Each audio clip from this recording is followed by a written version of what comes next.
This is Andy Purewal for Boxing Social in association with Betfred, and I'm joined by Michael McKinson over Zoom. Michael, how are you doing? Very well, thank you. Cheers. It's good to hear. It's good to hear. Now, obviously, you're only a couple of weeks away now, or less than a couple of weeks away from your bout with Chris Kongo. Just before we come on to that, talk to me about the little delay. Obviously, originally you was going to fight each other a couple of weeks back, and then you've had to push it back now, and it's going to be taking place in Gibraltar. Just talk to me about how that's affected your training camp and your plans, just trying to taper around it. It's only really benefited me personally. I only had 6 weeks' notice at the beginning, and although I was flying in camp for the 6 weeks, like for the 4 weeks that we had, I'd done a lot of rounds of sparring, and my body was a bit sore and stuff like that. So really, I had a few days off and just recovered a little bit, and then we've been able to pace it a lot better now, having the 3 extra weeks.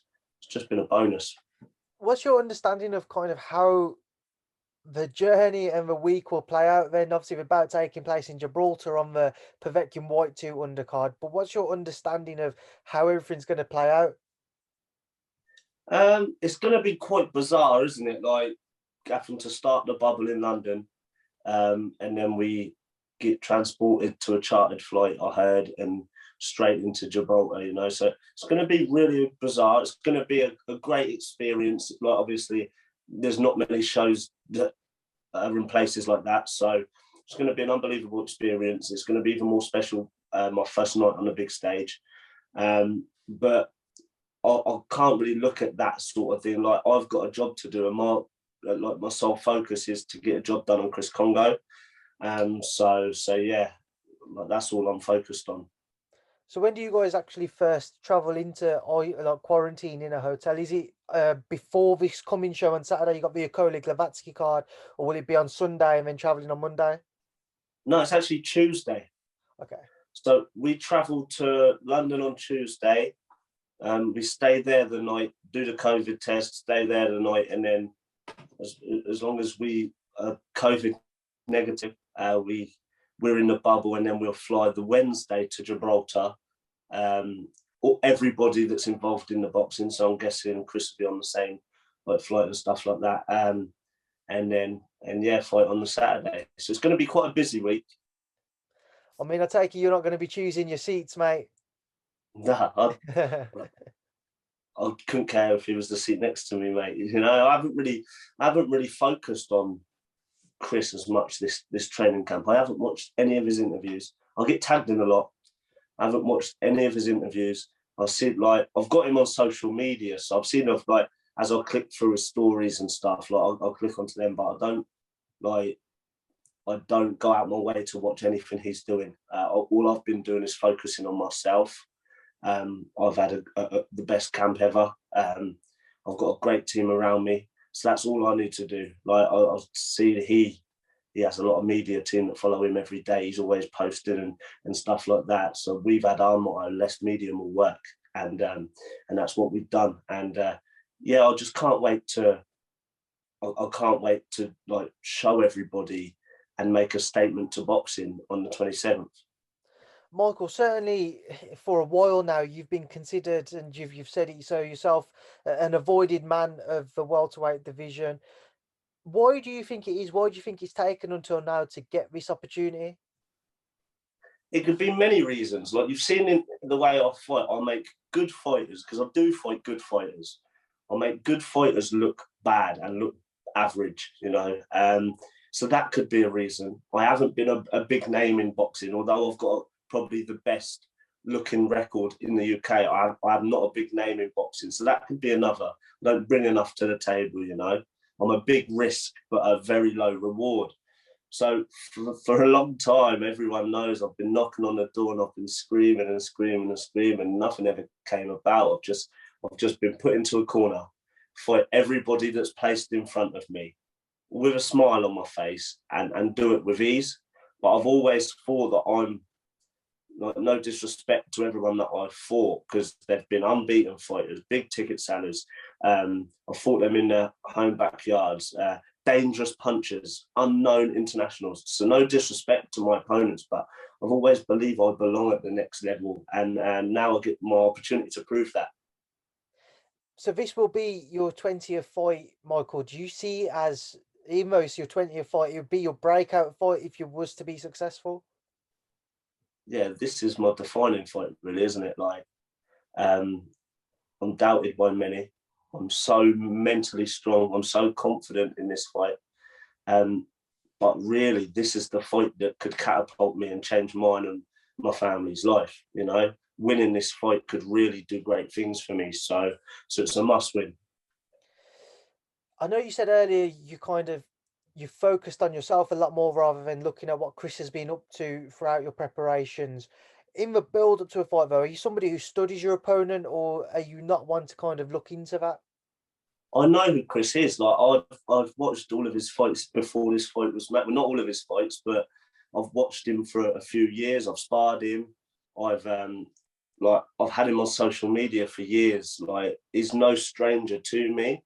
I've got a great team that does the studying in the build up of the fights. I've watched and stuff like that. I've watched Chris's last fight, great performance against Luther Clay. You know, I was never in the past. I was never one to study my opponents, but as I've got older and more mature, more experienced, I studied my last opponent, that Harkin.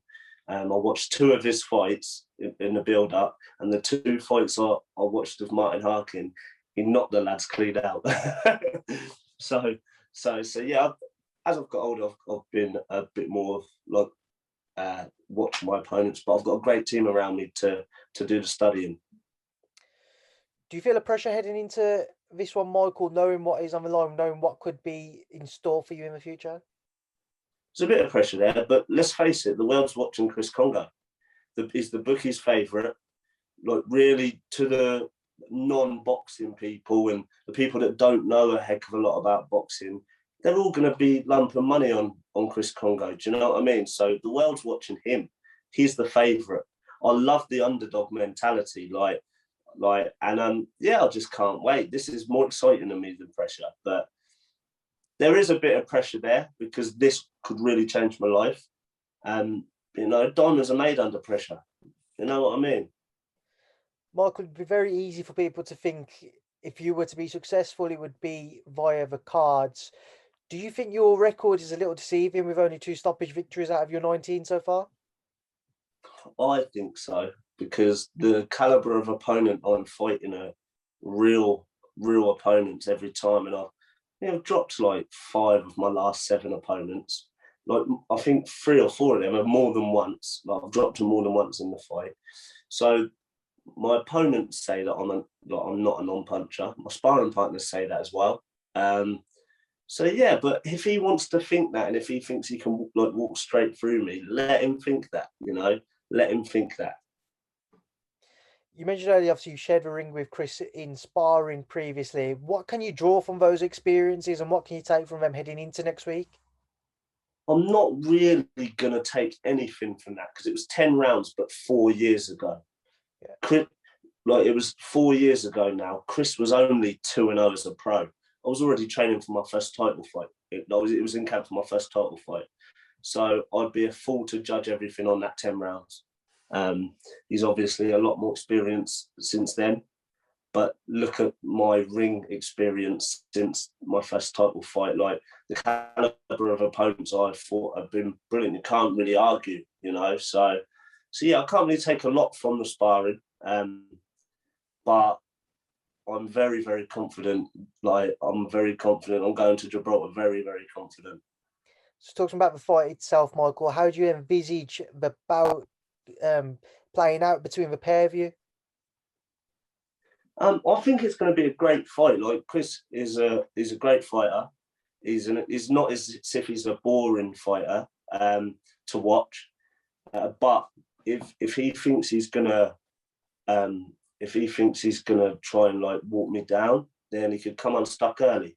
But if he thinks he can outfox a fox, then we'll see how that pans out. It all depends on what he brings to the table, really. I'm a great fighter and I can adapt. So yeah, I I couldn't say, oh, I'm going to knock him out in this round. You know, it all depends on what he's going to bring. What I will say is I'm going to be leaving Gibraltar the winner, and I'll be leaving Gibraltar with that WBO global belt. Michael, let's say that does happen. You are successful next weekend. You come back with that title. Have you thought about what you would like to do from that point onwards? I would like to eat some bad food for a week or two. That's all. I don't ever look past each opponent. I don't really think, oh, I beat Chris Kongo. But when I beat Chris Kongo, I'm going to be gunning for Conor Benn or people like that. I don't need to think about that right now. I've been outspoken in the past. I've called, like, me being outspoken, I think got me into this position to get this fight. So people know when I need to be, I will. At the minute, I don't need to be. I've got respect for everybody in that welterweight division. Let me get the job done, and then I'll abuse them all. Michael, the one name I want to touch on is FLORIAN MARKU. I've seen some people of social media saying that they'd like to see the winner of you and Chris face Florian as just another kind of a domestic fight before looking beyond that. Would it be a fight you'd be up for and interested in? FLORIAN MARKU, I don't know who he is.